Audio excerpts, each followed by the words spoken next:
Okay, so I need to do cosmic networks. I'm tempted to just convert this audio rather than run this. So once I have it as an audio file, I can just add that to my archive and then play it from there. That's very easy to use when I'm running Watts perpetual or ongoing content.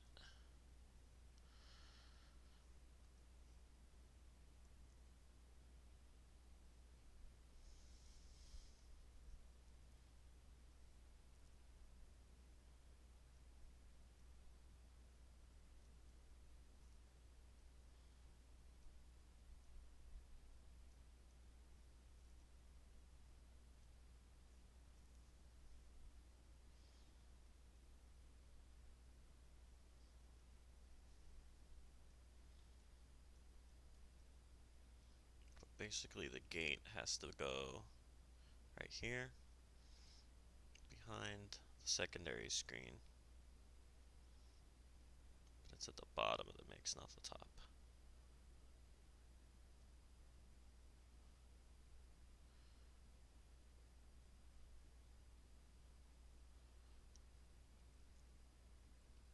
I spent time listening to my previous Diablo stream, and the mic sound is really, really good. But that gets compromised if, I feel like it's compromised if the mic is too close. It sounds like this, which is what my narration sounds like. But during the Diablo gameplay, the final wrapping up season tasks, it was really, really good. This is the gate to enter Peacecraft Monastery. You need the brick to open the door.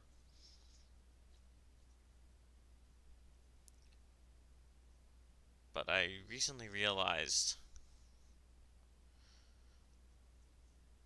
that Zen is the religion of human contact. Everything about it is saying stop putting some other element of any given thing in front of the human contact element that it is about.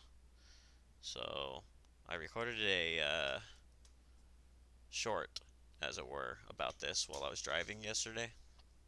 And the audio is, I think, better than I think it is. But I have it pulled up. I was going to play that with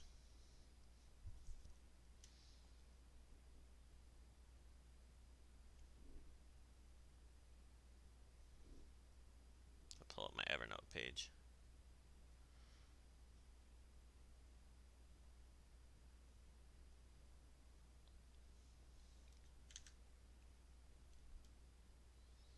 It goes with the next part that I was writing earlier today on a quiet mode stream. The religion of human contact is basically just realizing that the creative consciousness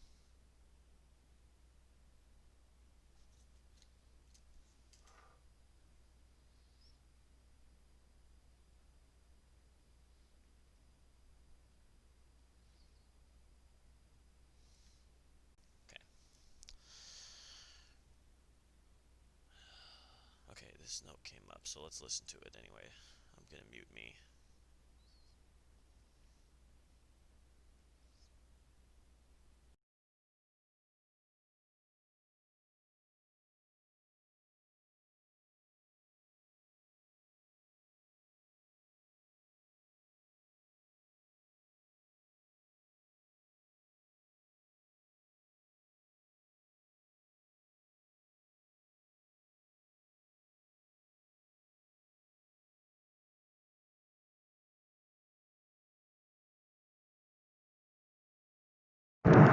This is a test voice recording for the Raycon during freeway noise.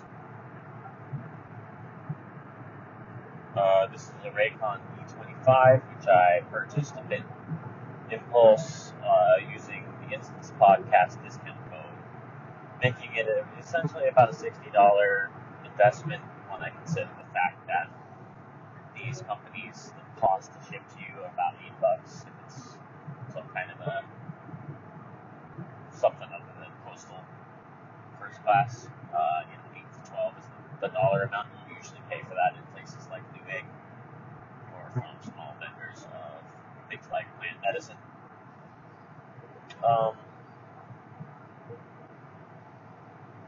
So yeah, I have about 120 miles left on this drive.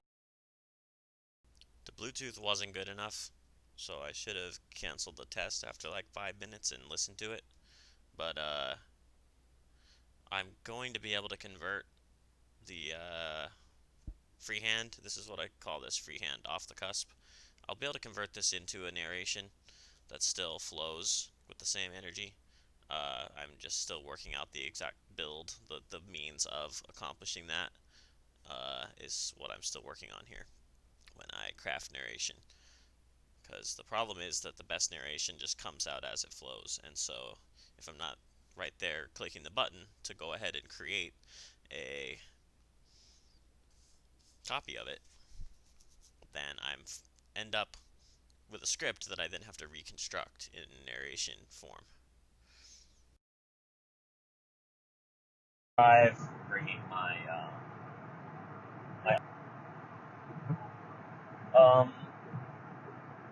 and I'm observing the last part of my final stream in the hardcore Diablo season gameplay. The last one meaning the stream where I hit all of the tasks to finish the top tier at Greater Rift number 70, which is Torment 15 difficulty. Mastering that one by beating the Farm Rift in 3 minutes and 40 seconds. Under 4 minutes is the goal. And leveling the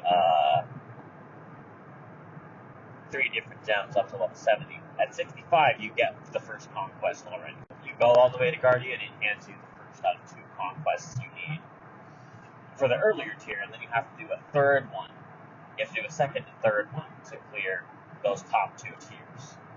The very top tier only rewards you some cloud stuff, just some cosmetic items that you can equip if you like them, and the like portrait art, which is like the highest version of the portrait for that season.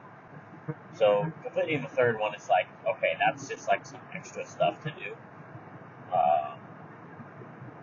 But there was really only one free conquest on this season, which was essentially the 3 gems to level 65. In the previous seasons, all the seasons where I've cared to look at the top tier of the objectives and the season tasks to quest for, there was no like free conquest complete. One of them was to complete the Farm Rift in 2 minutes or faster, which you basically would go kind of get for free once you were very powerful. You would go do multiplayer random queuing and you just beat it by getting into the group, since the group is completing that one slightly faster. Because people come into that, they're overpowered for it already, and then somebody can turn it in town faster than just one person can get away afterwards and turn it, since you're already there in town to do it. So that's the closest thing to a free one that were in previous seasons that I've looked. So like last season, for example, I went and completed the gold streak conquest after spending time to walk that path and level up the gold increasing gem. And then the other conquest was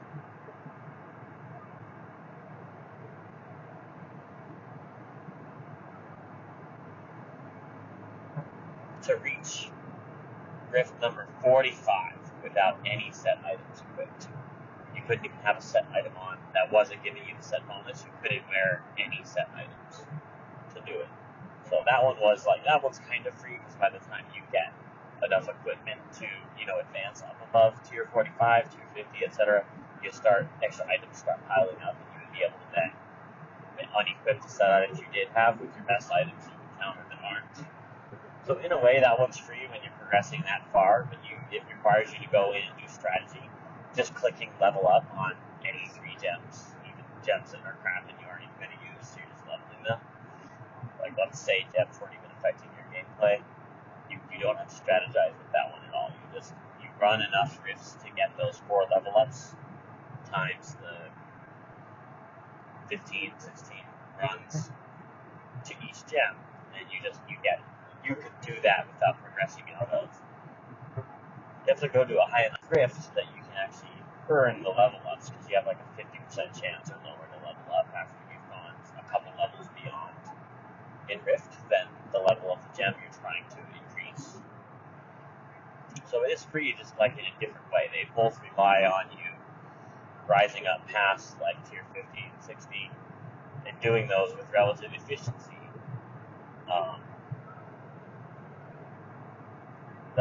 But you don't really have to do anything strategic at all with the gem one is the bottom end of the story. You don't have to strategize a build, you just bundle the gems, whereas you have to select a build that would work and lets you clear rift number 45. Granted, you can corpse run it if you were in normal core, so that's a much more fun and interesting challenge to do in hardcore, like I did at the postseason. I went ahead and did it under hardcore just for the season achievement style, even though it's not a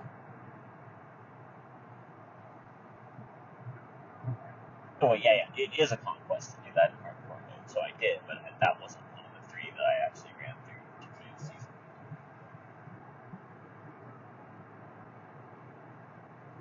But I've been listening to that gameplay from my new season and noticing how the feeling, the kinetics, I would say, of commenting, of casting the gameplay, if I'm doing something in gameplay that constitutes something that can be instructed, where I can describe, turns into casting, where that harkens back to when I would listen to different StarCraft 2 players, strictly because of the enthusiasm shown by Day9 in his streams and gameplay videos. And that game had a fair amount of thinking through how could you make your different decisions while building your particular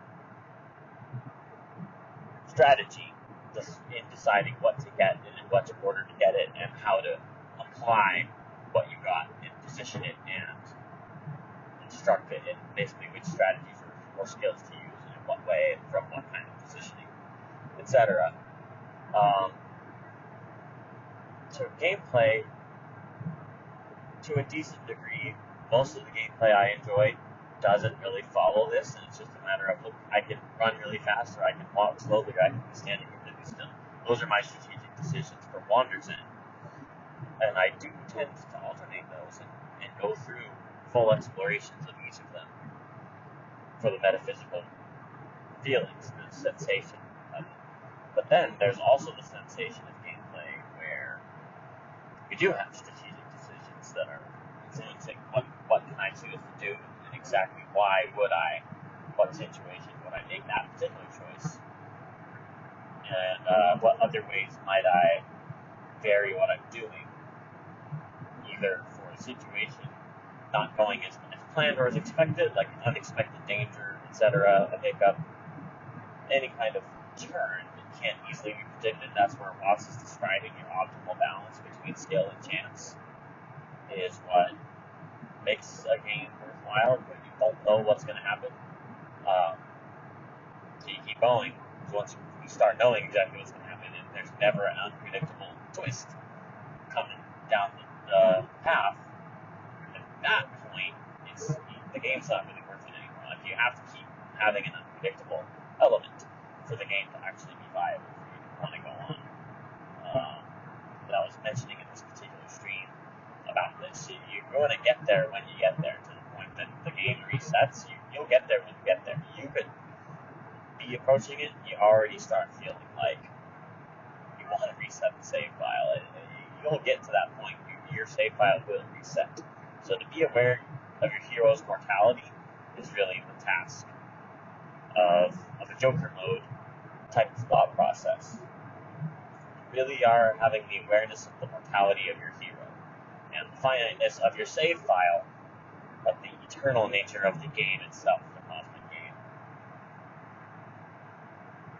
So I saw where I've reached a point of enjoyment in casting what I'm doing in this gameplay that's quite optimal, and I'm quite engaged in it all the way. I enter that state of casting the game, and where it's quite enjoyable for me to listen to without any video, where I'm just listening to when I go to fall asleep or when I go to do driving meditation like I am right now. The feeling of this is it's metaphysically highly in the same fiber built of all these individual threads to make one piece of string, one cloth, or the cloth's made of the string is made of the threads that are woven, creating the tubular filament of all of these items that go along this same metaphysical thought. And the Joker mode is the awareness of your hero's mortality, and that when I get fully engaged into the viableness of the gameplay feeling, the feeling like I'm coming up against, I don't know if I'm overconfident or if I'm about to come up against crushing defeat. I'm never quite sure if I'm going to deal a crushing victory or if I might suddenly and unexpectedly get dealt a crushing defeat. Not knowing that is essentially that engagement point where I can sit there and play the game and tell you what's happening and how I'm playing, and I can flow that all as one. That's the Satori of gameplay instruction that I have come to, I feel, in running this whole season of the Diablo gameplay that I'm used to and that I've run several seasons before when I never tried the Joker mode. Because I guess I didn't feel like I was at that mastery point yet to take my skills and then tune the character design further to be tanky and to specifically strategize against death blows and to understand the situation get stickier and stickier the more that the enemies can either deal really big damages to me such that they're going to get me close to a death blow or all the way to one, like a one-shot from the initial hit where I'm already at 100%. Because then I have mitigations that deal with hits that I'm going to accept after I'm already below 50% life. On the Barbarian, I have Relentless, which gives me an extra 50% damage reduction if I drop below 50. And then there's also the Rogar Stone Ring, which does another. It gives you extra life per hit multiplication for each percentage of life you're losing. So when you get down to numbers like 35% damage, 50% damage, 50% HP, you have a large benefit as long as you build with some of that resilience in your stats and in your gem, especially you take the Gizzard, which is the 50k life per second gem. Allows you to extremely regenerate. So when you have taken that hit that brings you close to death or actually triggers your cheat death debuff. Because you have to kind of construct the resilience level that is similar to when Mario takes a hit and starts flashing, but also loses his power up.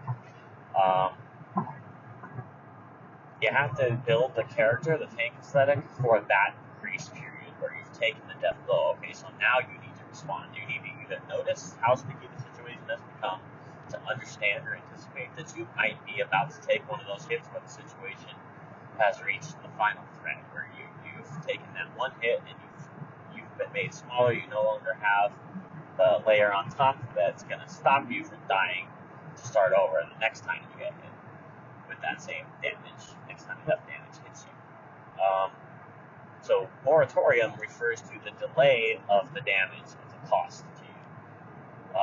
The moratorium just gives you a delay in incoming damage by, I think the number's 35% of the damage. So it takes 35% of what the hit was going to cost you. It splits it out across the 8 seconds, or however many seconds you have from leveling that gem to a higher number. But at level 70, it was like 8 seconds, I believe.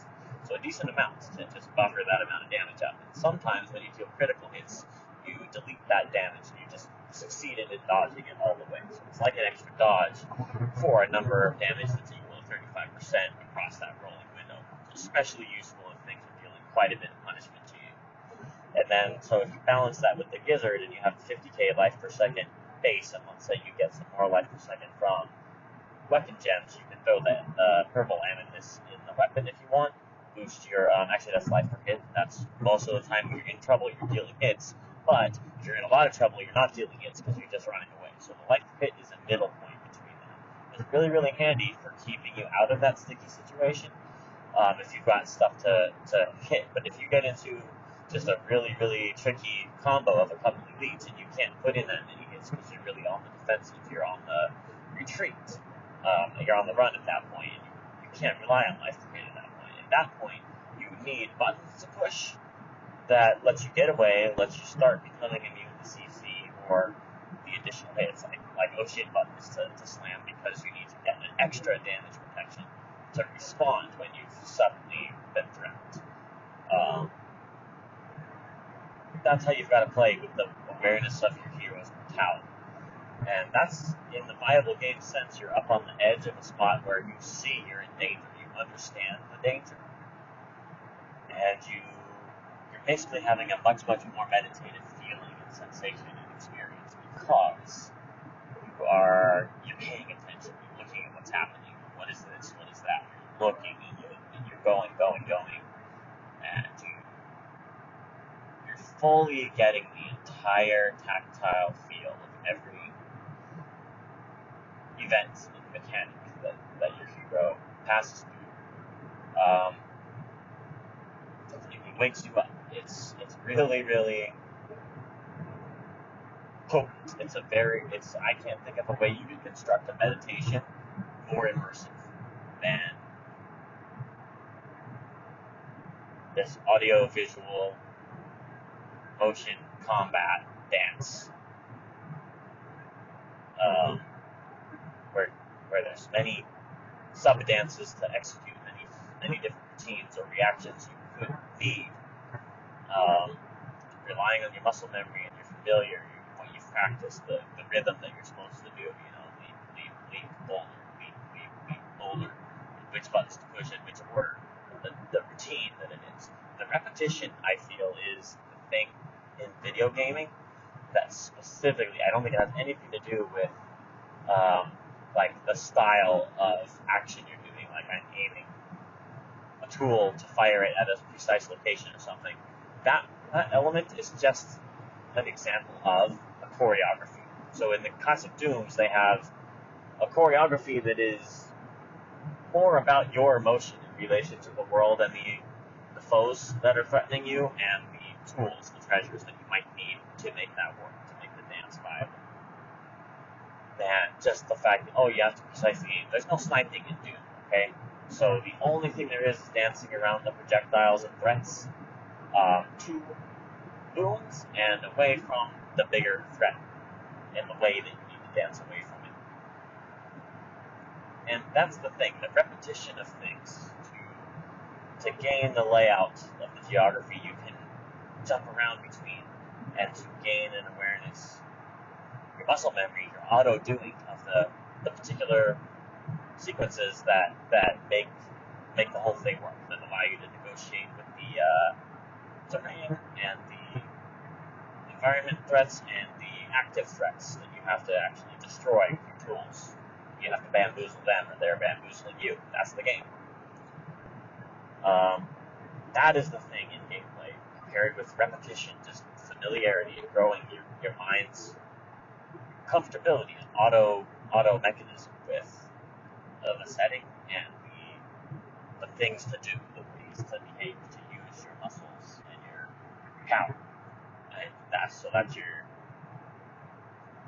physical thought, physical cognition being exercised as you go through that. On the intellectual level, the game simulation level, you push this button, push that button, push this pattern of sequences exactly this way. That is what likens it to a masterful composition on piano. The pianist has to auto-do. That's the only way you can create the music that is being heard. So that's what you have when you get in the full absorption in battle dance, wherein the mortality of your hero is front and central. You're encountering threats which literally invoke mortality of your hero. That's potent. That's an extremely crunchy video game meditation that is not so much giving you extra abilities at all. It's not doing that. It's plugging you in to the mind's neuroplasticity and the total absorption, total immersion excellence that is it's the definition of human mind. It's what we're trying to experience. It's what's invoked by the correct double aim, where you have a foot in the dangerous and a foot in the familiar and / beloved. You're actualizing that. The video game successfully uses the energy and the metaphysics of mythos to invoke that in a kinetic way, in a tactile way, that fully switches on your mind. And so that's why I feel, as in human contact, or in other words, the way game crafting works is that it's a very, very high intensity and vivid stimulation level of human contact. It's a very, very interesting type of human contact where you are having an interaction with the author, but the author is basically absent. You are having an experience of instructions. And I say, think of a tree. And you think of the tree that you've seen. You are having an interaction with yourself along that path. So it's extremely potent contact with the self, which is suspiciously just like the thing that a teacher is trying to do. The teacher conundrum is to fool a student, just to fool an end user of a tool or of a device or a learning plan. They get tricked into a benefit, into something that's good, that's peace, that is excellent, it's awesome.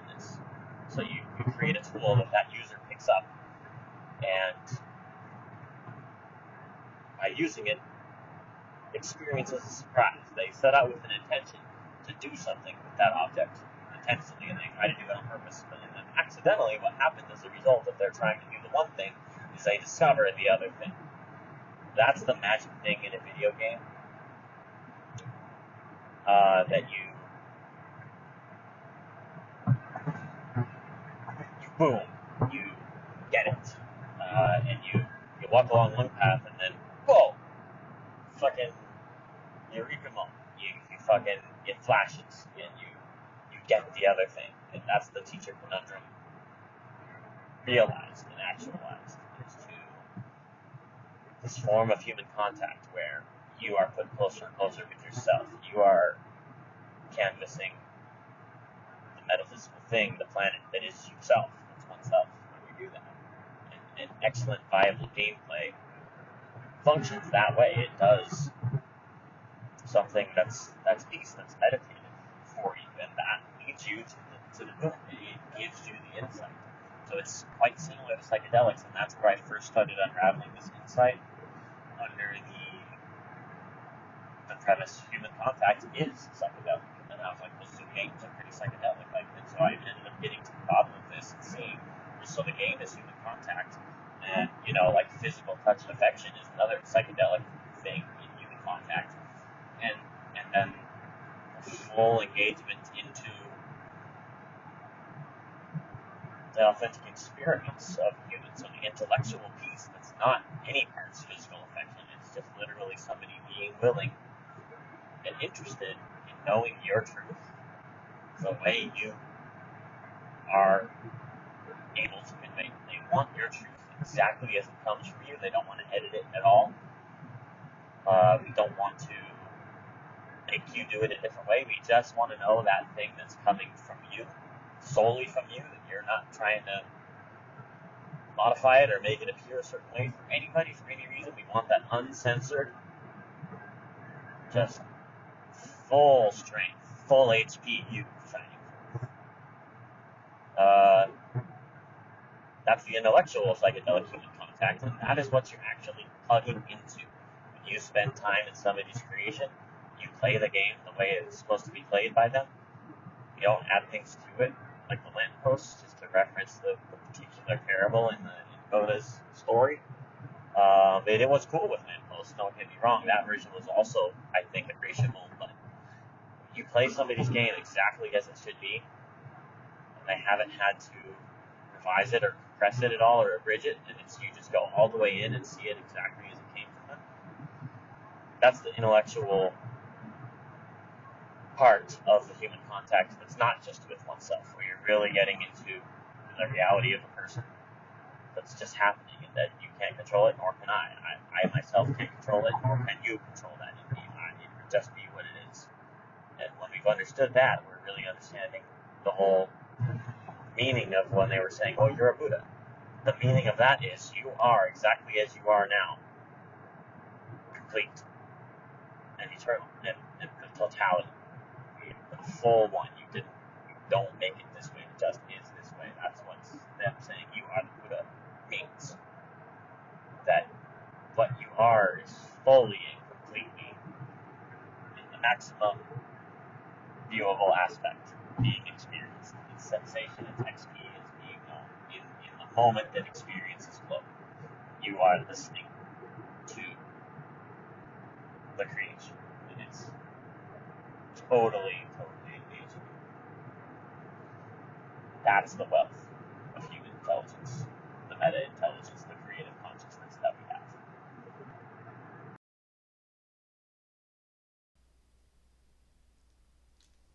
So it was a very, very simple step from that insight point to seeing. So religion of no religion means religion of human contact. The only thing happening in it is the human contact, the creative consciousness. The realization that there's no possible ritual or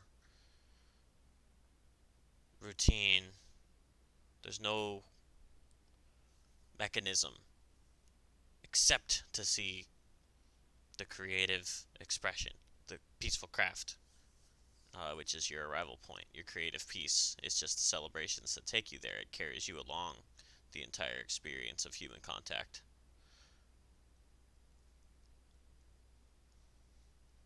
Now let's add what I wrote down this morning. We'll just pull.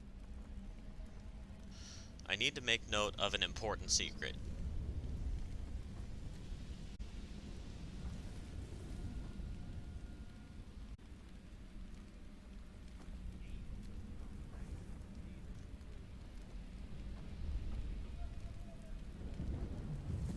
You encounter the essential truth very early in the Zen paradox, at the beginning, as it were.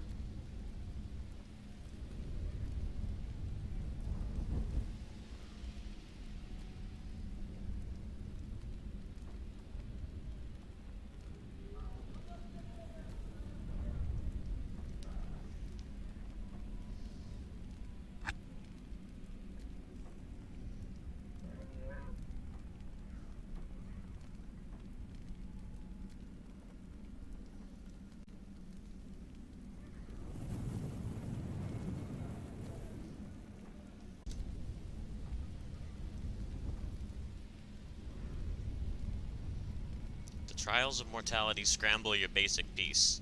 There's a cosmic order, which is a shape that any given entity returns to or flows toward. If you use the word polarity, you're holding up the gravity center and the aspect of the gravitation. What is in motion and how? We flow toward the shape, each entity toward the purpose, or epigenetic objective, that it corresponds with. This is the essential flow thought of as Tao. That it's going there whether you resist it or not. You can't stop it. That's where it's going. That's the flow, the order of nature. So, the Tao sense is what gives me harm reduction. We're all flowing toward an inevitable harm reduction unity point. We can't stop it. There's no possible way not to end up in that unity point. That's the essential belief in the religion of no religion, or a religion of human contact, which is there's nothing to obtain because you already are human in contact with human. If you need to get back in contact, then that's what you need. That's the whole reason you need the practice of celebration and creative peace, which is what I'm getting at here when I say you encounter this essential truth right away.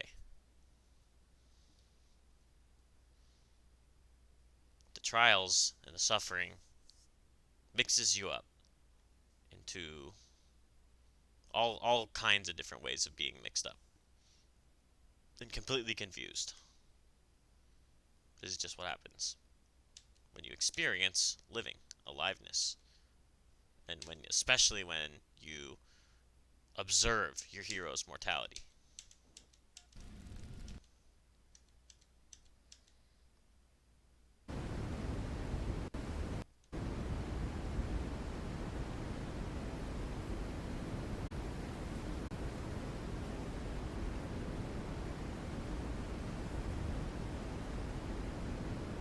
All the aspects of the original shape are still there, but scattered, bumped out of order by the trials of experiences. The sensations of danger or loss or humility, that burning that we have been caught and found out. We're calling this shame, but we get to the term humility after humiliation.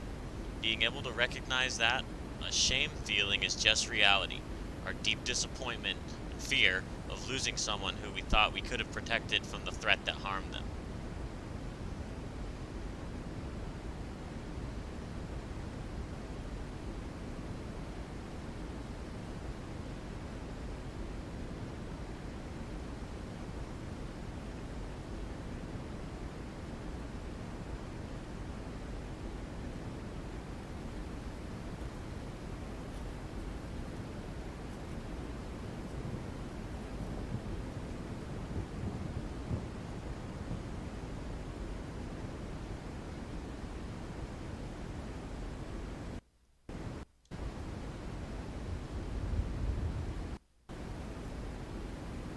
When we get that sting of a burning embarrassment, it's coming out of the epigenetic need for the village, the group, family with whom you are proceeding through the levels alongside of.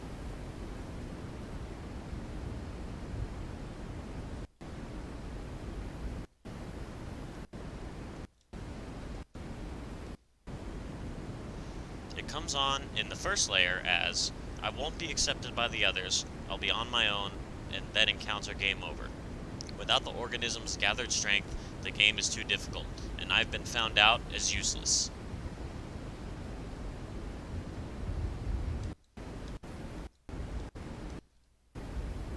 But if you turn this picture around and discover the inner layer, the background that is implied by the foreground,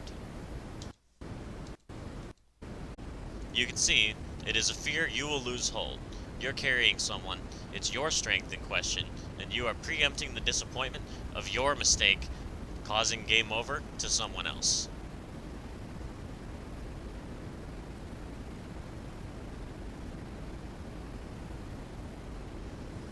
Examining your hero's mortality is pondering the skull's grin.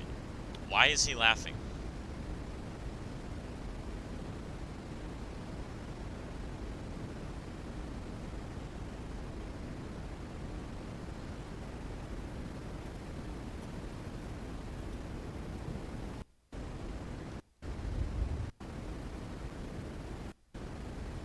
And what step completes the channel from the shame place and the secret tunnel within it, which leads to the laughter, the wholeness that it is when you turn back from hell and return with the knowledge about using potion to get full HP, and the ability to cast a buff on nearby humans with your battle shout.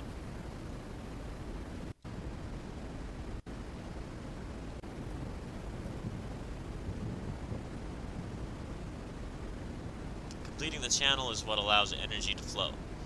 There's no current traveling whatsoever until the whole circuit is completed, and at that point it starts moving through the wire. So first the question is asking, now why? Why is the Joker amused? And it leads you down the path to the darkest hells, and then what's beyond that? What is underneath the darkest terror? And furthermore, how is the adventurer able to enter that place, become the monster, but still turn back?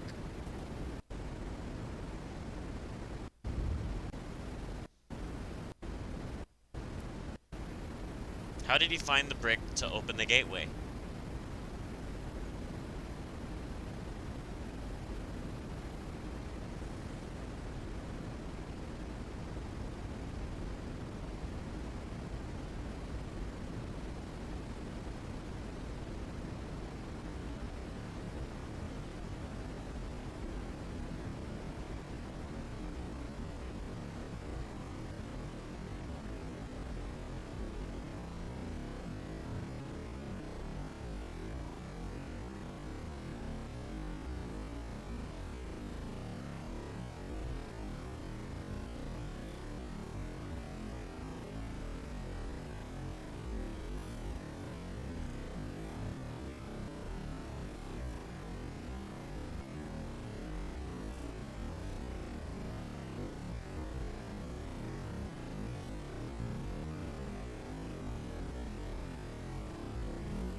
This morning I was discussing the joke of death.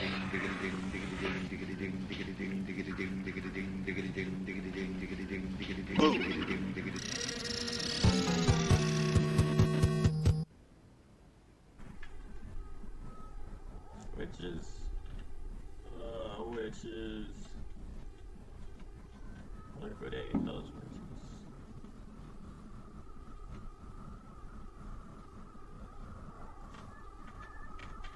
Nope. I didn't press the tab. Oh.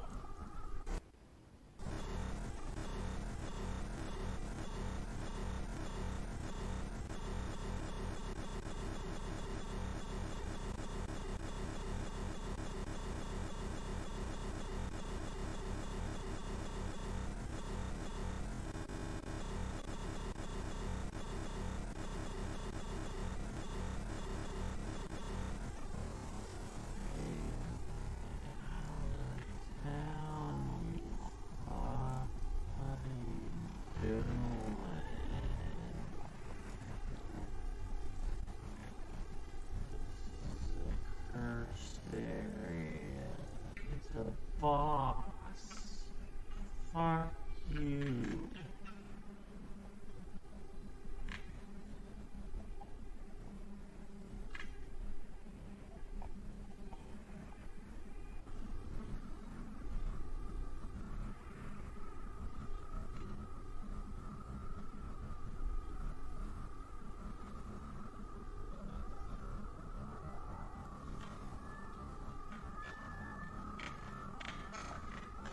No.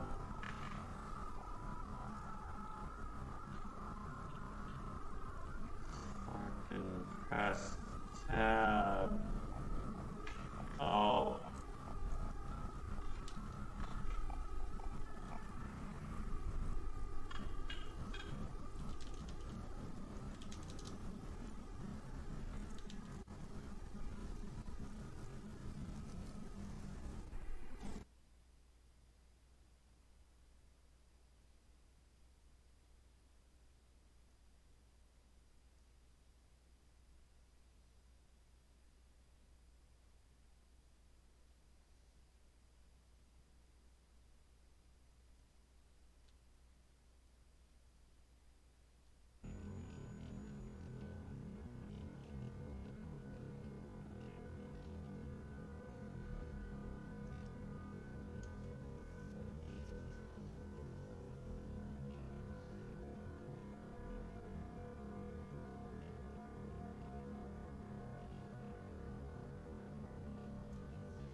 do that?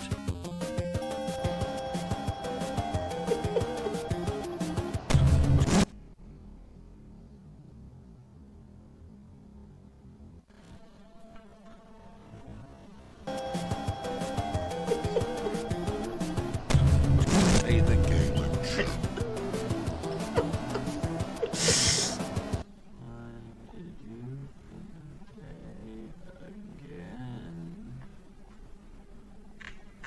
For the second time.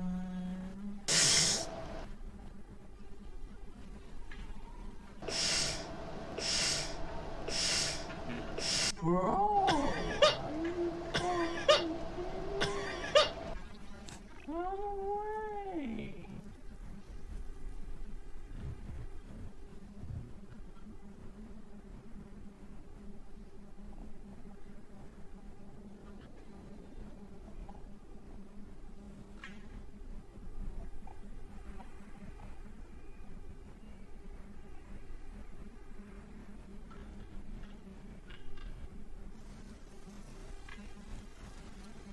They're very pissed.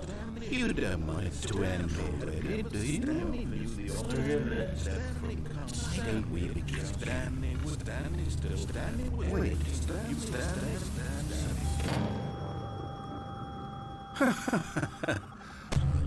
Play the game. Why don't we begin again?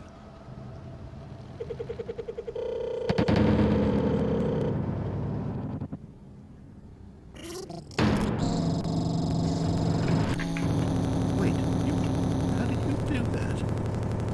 They're so pissed. Play the game.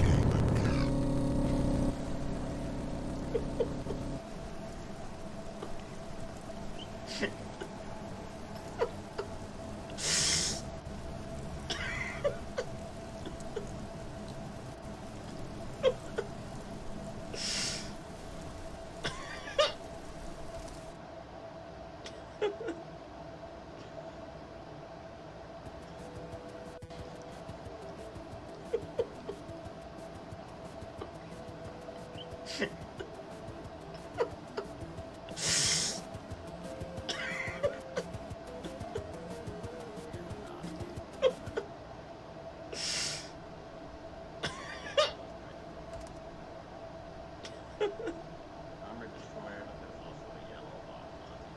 So the amount of damage of those two together, the Armor Destroyer was a 3 linked attack. Why don't we begin again?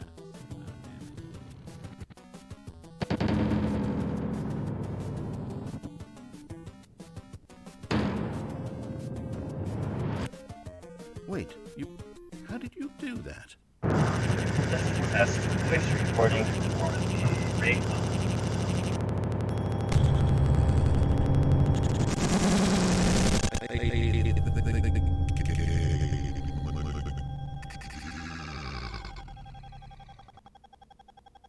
Wait,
This morning I was discussing the joke of death